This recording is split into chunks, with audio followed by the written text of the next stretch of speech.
Bağışla beni günahkardan, ıkbalım budur benim. Bağışla beni, bağışla beni günahkardan, ıkbalım budur benim.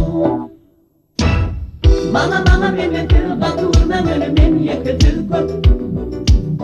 Bana direğim ben kutayım şu başı durmuşum benim. Bana beni bakıyorum önüme yakıtır koy. Bana direğim ben kutayım şu başı durmuşum benim. Dünya güllük kimin aydın paylaşım geliyor. İlim günüm dostum bolan beni.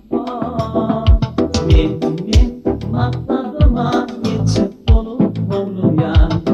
Gidip dolu ardılmayın dedi inşallah.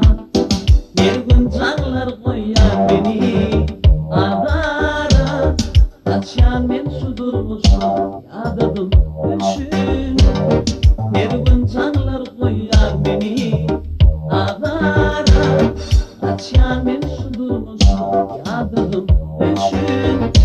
Bağışla beni, bağışla beni günahkardan, ıkbalım budur benim.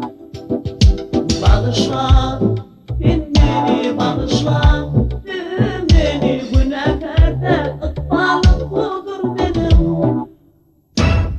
Bana beni bakıyorum önüme yakıtır koy. Bana direğim ben kutayım şu başı durmuşum benim. Bana beni bakıyorum önüme yakıtır koy. Bana direğim ben kutayım şu başı durmuşum benim.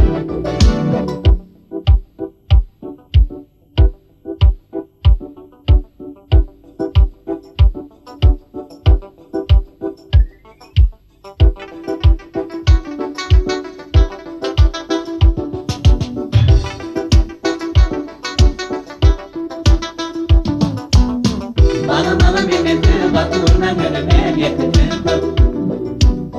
Bana direğim ben kutayım şu başı durmuşum benim. Bana beni bakıyorum önüme yakıtır koy.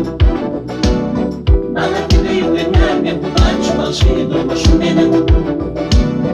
Bana beni bakıyorum önüme yakıtır koy. Bana direğim ben kutayım şu başı durmuşum benim. Bana beni bakıyorum önüme yakıtır koy. Bana direğim ben kutayım şu başı durmuşum benim.